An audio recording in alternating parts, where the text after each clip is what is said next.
Hello friends, खुलुमबाय नोंथांमोन गासिबो चेनेलाव फिन खेबसेबाव बरायबाय दा स्टाफ सिलेक्शन कमिसननिफ्राय SSC निफ्राय जोंहा गोदान अफिसियेलि साख्रिनि भेकेन्सि ओंखारना फैलायबाय लोगोफोर दा बिदिखौ जागायनायनि सिगां नोंथांमोना चेनेलखौ गासिबो साबस्क्राइब खालामनानै लाग्रोजोबलायबानो जाबाय लोगोफोर जाहाथे नोंथांमोना बेबायदिनो गोदान लेटेस्ट इम्पर्टेन्ट आपडेट्सफोर मोनलांबाय थानो हायो फिउचारावहाय स' दायो लोगोफोर जोंहा SSC निफ्राय गोदान साख्रिनि भेकेन्सि गोबां बुरजा ग्रेजुवेट लेभेलनि ओंखारना फैदों लोगोफोर दा जोङो बिनि अफिसियेल नटिसखौ नायगोन जों बारा गोबाव खालामा दा जोंहा बेवहाय लोगोफोर कम्बाइन ग्रेजुवेट लेभेल एग्जामिनेसन जागोन बे लोगोफोर दा अनलाइनाहाय जागासिनो दं बिनि अनलाइन डेटआहाय जागासिनो दं लोगोफोर 9 तारिखनिफ्रायनो जादों बेनिफ्राय नोंथांमोननि अनलाइन डेटआहाय जुलाइ मान्थनि 4 तारिखआव लास्ट डेट जागोन दे लोगोफोर एसे गोबावानो दंबावो लोगोफोर मास मोनसे फ्रामानो दंबावो लोगोफोर दा बे थांबाय लोगोफोर दानिया बेवहाय गोबां साख्रिनि भेकेन्सि पोस्ट दङ जेरै एसिस्टेन्ट अफिसार बेवहाय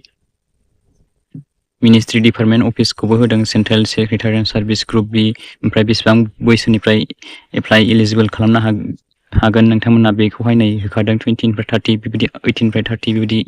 होखादों बेखौ नोंथांमोना नायना लादो लोगोफोर अनलाइनानो बयबो गासैबो एसे आं नोंथांमोननिसिम रिक्वेस्ट खालामनाय थाबाय लोगोफोर जाहाथे बेखौ आं नोंथांमोननो इनफरमेसनखौ खिन्थाहरजोबोब्ला नों भिडिअआ जोबोर गोलाव जायो लोगोफोर बेनिखायनो नोंथांमोना PDF फाइलखौहाय डाउनलड खालामनानै नायना लाबानो जाबाय लोगोफोर आङो भिडिअनि डिसक्रिपसनाव बिनि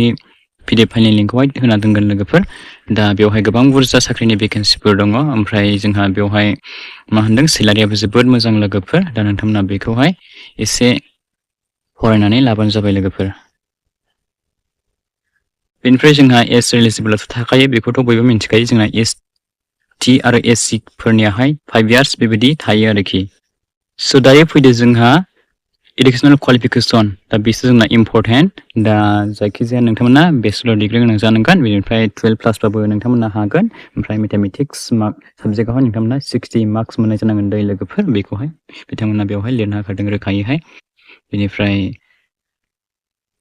नैबे अल पस्टनि थाखाय गासै बेवहाय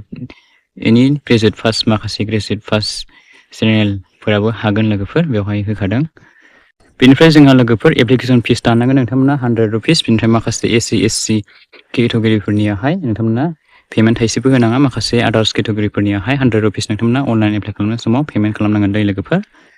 स' दायो लोगोफोर नोंथांमोना एग्जामिनेसन सेन्टारा बाहाय माहाय जागोन जोंहा एग्जामिनेसनखौहाय नोंथांमोननि सेन्टारखौहाय मायाव कन्टेक्ट खालामगोन बेखौबो नोंथांमोना एसे नायना लाबानो जाबाय लोगोफोरनै बेवहाय रोखा लिरना होखाजोबबाय मा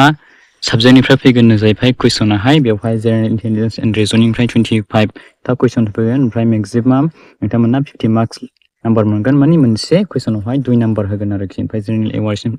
एवारनेसनिफ्राय फैगोननो 25 था कुइसन 50 मार्कनि बेनिफ्राय जोंहा दंबावो नाम्बार सियावहाय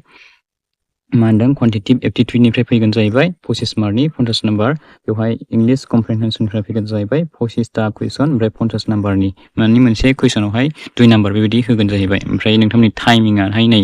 1 आवर एन्ड 20 मिनिट्स मोनगोन जाहैबाय बेवहाय माखासे एलिजिबल केटेगरिफोरनिखौल' होनदों दै लोगोफोर फारा 7.1 7.2 एन्ड 7.3 निखौल' होनदों दस्राफोराहाय 1 आवारल' नोंथांमोना एग्जाम लिरनो टाइमिं मोनगोन लोगोफोर बे जाहैबाय लोगोफोर जोंना टायार 1 नि एग्जामिनेसनमोन बेनिफ्राय जोंहा टायार 2 नि एग्जामिनेसन दंबावो लोगोफोर टायार 2 एग्जामिनेसनावहाय जोंहा मा कन्डिसन दं लोगोफोर नोंथांमोना नायबानो जाबाय नै बेवहाय मेथामेटिकेल एबिलिटिसनिफ्राय नै 30 था कुइसन फैगोननो 60 into 3 बेवहाय होनदों ओमफ्राय रिजनिं एन्ड जेनेरेल इन्टेलिजेन्सनिफ्राय 30 था कुइसन फैगोन ओमफ्राय माखासे दंबावो जोंहा बेवहाय होनाय दङ बेवहाय टटेल 180 नि मार्क्स मोनगोननो माने टटेल 6 था कुइसन फैगोन 1 आवर टाइम मोनगोन ओमफ्राय सिजन 2 दंबावो जोंहा 2 आवर्स 15 मिनिट्स टाइमिं मोनगोन नोंथांमोना एग्जाम लिरनो थाखाय English language and comprehension general एवारनेसनिफ्राय फैगोननो 45 ओमफ्राय 25 था कुइसन बेनिफ्राय टटेल जोंहा 70 into 3 to 10 था जोंहा मार्क्स जागोन ओमफ्राय टटेल कुइसन जागोन 70 था बेवहाय बेबायदि होनदों ओमफ्राय सिजन 2 दं जोंहा नै डाटा एन्ट्रि स्पिड टेस्ट बेवहायबो होनदों 15 मिनिट्सनि मोनगोन नोंथांमोना टाइमिं अन डाटा एन्ट्रि टेस्ट नोंथांमोना अनलाइन कम्पिउटारजोंहाय माबानांगोन एग्जाम होनांगोन बेवहाय स्टेटिस्टिक्सनिबो दङ लोगोफोर 100 था कुइसन फैगोन ओमफ्राय मोनसेयावहाय कुइसनावहाय 2 नाम्बार होगोननो बेवहाय 200 नाम्बार जागोन बे माबायाहाय मार्क्सआहाय दा बेनोसै लोगोफोर आं माखासे इम्पर्टेन्सखौहाय नोंथांमोननो खिन्थाहरखाबाय माखासेफोरखौहाय नोंथांमोना PDF फाइलखौहाय डाउनलड खालामनानै नायना लाबानो जाबाय लोगोफोर स' लोगोफोर नोंथांमोना बे भिडिअखौ गासैनोबो शेयार खालामना होलायदो जाहाथे बयबो मिन्थियो आरो जायफ्रा जब्स मावनो इन्टारेस्टेड जाहाथे बयबो एप्लाइ खालामना लानो हायो बेनि थाखाय नोंथांमोना भिडिअखौ हाजासे शेयार खालाम बिदिब्ला लोगोफोर नेक्स्ट भिडिअआव लोगो मोनगोन गोदान भिडिअजों लोगोसे thank you for watching bye bye and take care